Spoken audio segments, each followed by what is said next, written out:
Hi Nail Tech, your girl Sharon is here on Nail Tech Etiquette. So we are on part two of what you should never do as a nail technician. What are the etiquettes you must observe as a nail technician par excellence? Okay, so we're talking about phone etiquettes the last time, and we are going to continue. I was saying that for those of us who enjoy listening to music while working, we should try to have one ear available, open for our clients' communication while we enjoy music on the other side. Don't completely like shut out, yeah, so that it doesn't look like you don't care about your clients. So we're also talking about when your phone rings. Some people of the school of thought that, oh, you shouldn't even pick your calls at all while you're working. I beg to differ. What if there's an emergency? We all come from one family or the other. And before we became nail techs, we were daughters, we were sisters, some of us are moms, some of us are wives, aunties, neighbors, friends, etc., etc. So what if there's an emergency? I believe that you can quickly take permission from your client.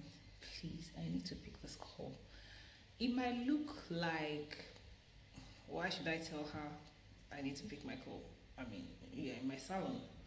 No, it makes the client feel extremely important when you take that little permission to say, oh, please, because it's her time and she's paying for that time. It's also your time as well.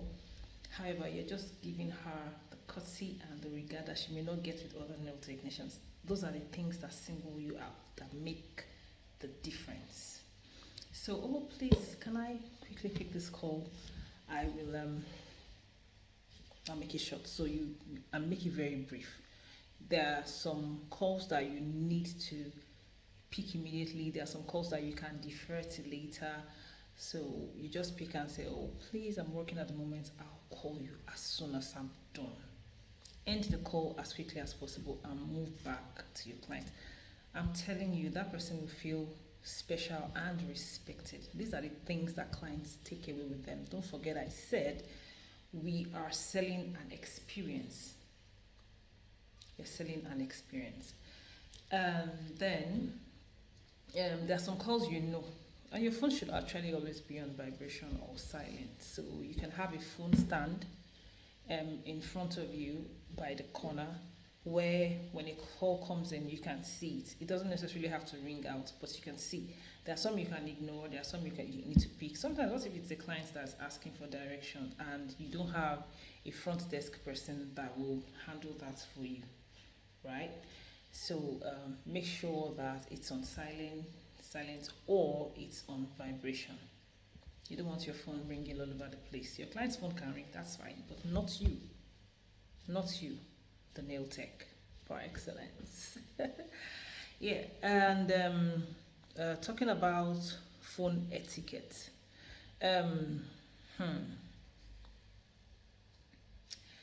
So make calls brief, yeah, and get back to your client. Now, on the other hand, when your client is the one receiving a call, please, please, please, I don't even want to know how long you've known these clients for, except, of course, there's some clients that, they've now become like family, and the lines are now a bit blurry.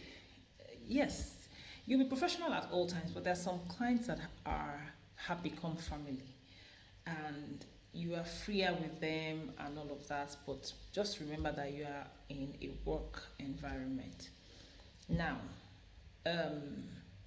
when your client is receiving a call, a personal call, some clients can feel free that with my nail tech and all of that, and I can talk in front of my nail tech.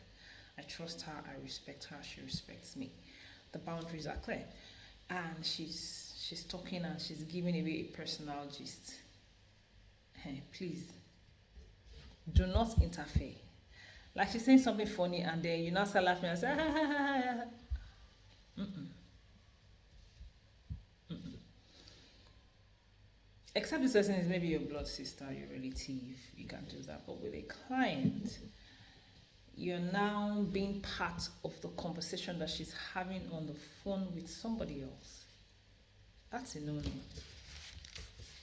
No matter how funny, there are some funny things of course, you can't help but listen sometimes. There are some funny things you hear and you want to like drop your brush or your tool and throw your head back and laugh. You just have to control that urge. You can chuckle if you have a face mask. I mean, face masks have saved me many times. I can be smiling under my face mask and my face is straight, so it can help a bit, yeah. But don't now start interjecting and giving her your own side of the story while she's on the phone with somebody else. You also need to understand that they might find it funny, but some people might just feel like this person is taking the piss. Okay, so leaving phone etiquettes. Also, if your client comes in with a friend, they come in together, and they're both sharing important or personal stuff. If your opinion was not sought, if the client didn't ask for your opinion, please, even if they said something like, oh, my cat died today, oh, my dog died today, or something like that, if you are not involved, if they have not asked you to join the conversation, please keep a straight face and do your work. If this information is affecting the client, okay, there was a time let me give this brief example. I was working on a client and a call came in for her. She received the call, it was bad news. She had lost someone, and for that moment, I think it was her neighbor, and the neighbor had been sick for a while, though she had told me about this neighbor, so I knew the background story. And this neighbor had passed, and while I was doing her nails was when she got the news.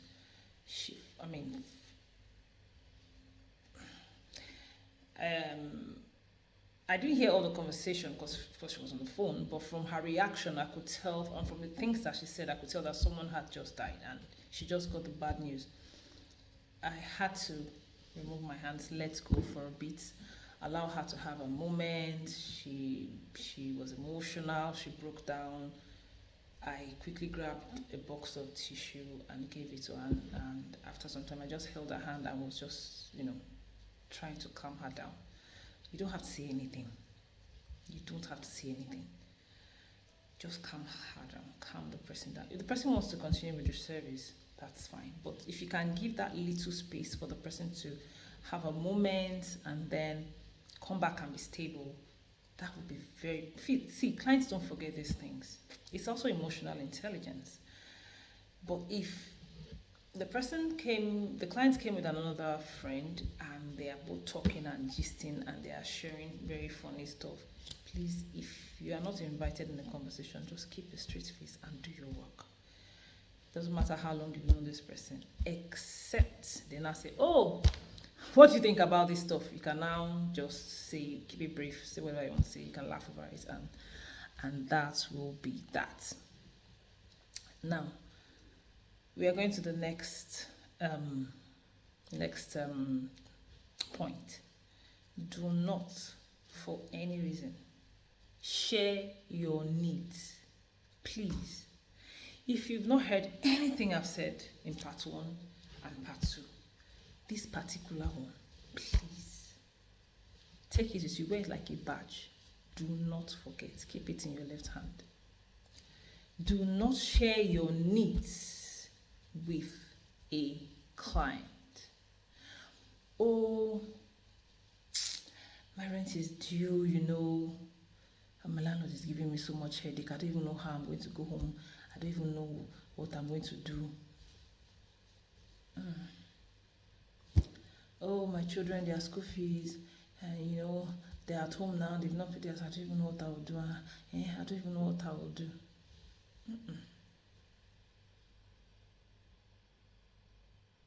Oh, I'm looking for accommodation.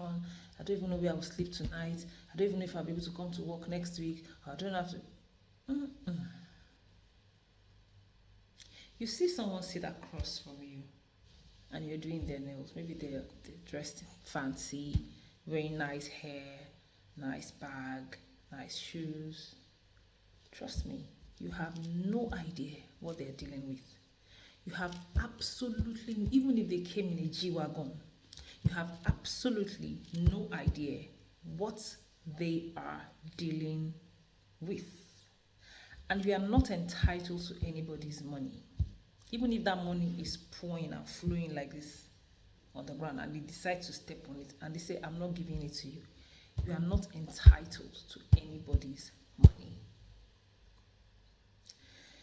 When you start saying things like, oh, I need this, oh, I don't even know how I'm going to eat tonight, I'm so this, I'm so that, please, it reduces your self-respect.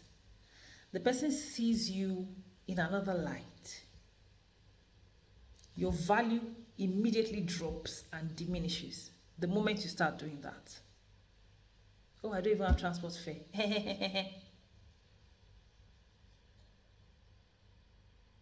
Never do that. Never share your needs with your client because you think, oh, they have the money. If I tell her this, she will give. Some will, out of empathy, do something. But after then, if it happens again and it happens again, they will avoid you. They will start avoiding you. That's the truth. You will now come across as a nuisance.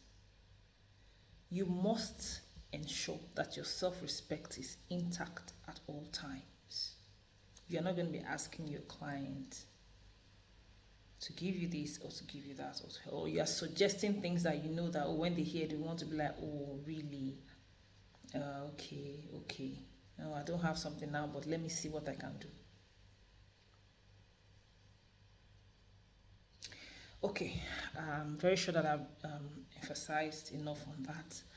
Let's go to the next point, which is never ask your clients for their valuables. You see this thing where a client comes in, because I've seen these things I'm saying, I'm not making them up. I have seen colleagues who did that to clients. So I'm not just talking. I'm talking from experience. I've seen it happen firsthand. Where a nail tech is asking the client for her bag. This bag is so fine, auntie. This your Gucci bag is so fine. After you are not using it again, it's me you will give. You're going to give it to me. Oh my God, I love this your shoes. This your sandals. They are too fine. This your hair. I have seen a colleague asking the client for her hair. The hair on her head. The wig. This hair is so fine. Until you give it to me. When you say things like that to people, you put them under unnecessary and undue pressure. And your self-respect, out the window. Your value, out the door. When this person is not your sibling or your family member or your relative. Oh, the client orders food and you tell her that, oh, you're also hungry. She should get something for you now. Or a bangle or a wristwatch or an earring. And you're like, I've been looking for this type of earring for a long time. And see, I like this your earring. Go. If you're not using it again, you give me.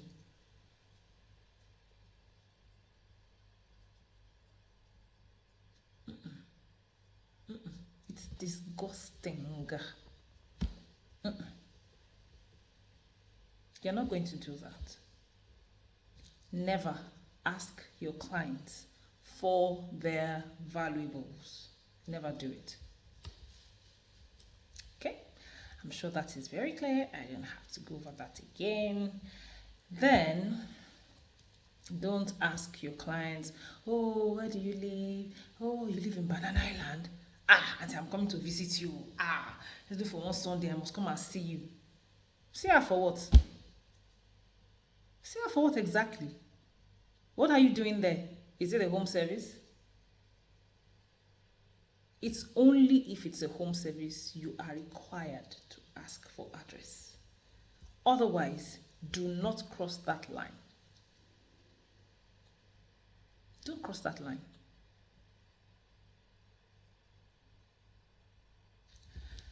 Then, if your client doesn't give you their phone number, do not ask for it. Do not ask for it. If it's not like maybe you're going to be going for a home service and you need to communicate with them or anything, the bottom line is don't be forward. Okay, asking for home address, asking for their phone numbers, asking for their valuables, telling them your needs and all of that should never, ever come from a nail tech par excellence. It shouldn't. It's a shameful thing. If you have dignity, you have class, and you have self-respect, we don't do those kind of things. We don't. Okay. Like I said, nail tech etiquettes, the idea was born from gleaning wisdom from the Holy Book, the Bible. Let us look at Proverbs 11 verse 13 for this next point. And this point will determine if you and your clients will be enemies for life, sworn enemies for life, or not.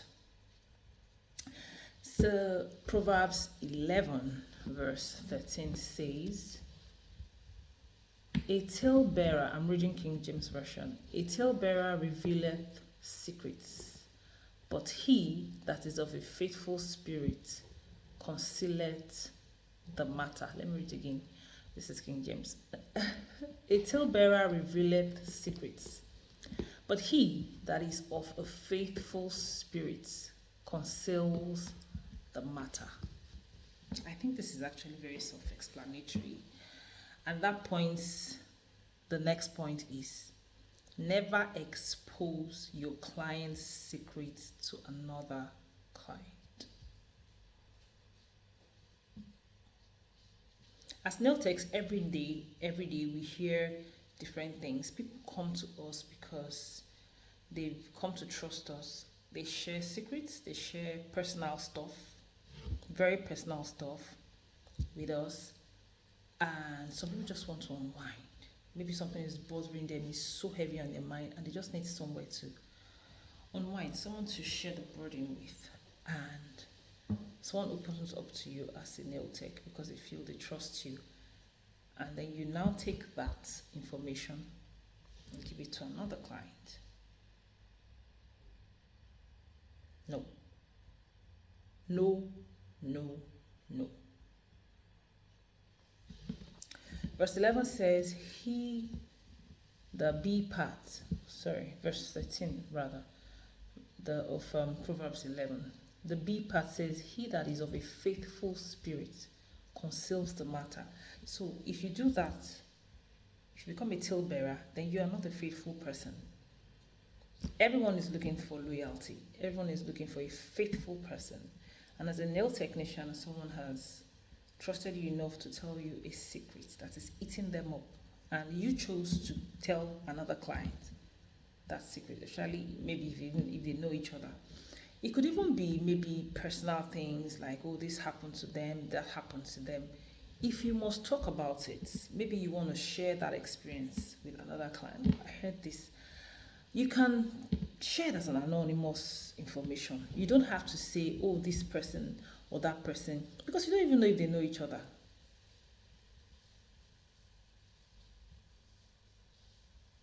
You don't want them hearing that somewhere else. And even if you must share an experience, let it be that you are using it as you are giving the information anonymously. So you are not saying, oh, this person, oh, that person. Do you get? So you are shielding this person. You are shielding the person's identity. I hope that is clear, right? So Proverbs 11:13 explains it. We want to inculcate faithfulness in our dealings with our clients. This is part 2 of nail tech etiquette, things you must never do as a nail technician. And I'll be wrapping it up with this point for today. We're going to continue again another time. It's your girl Sharon, and I want you to do better. Peace.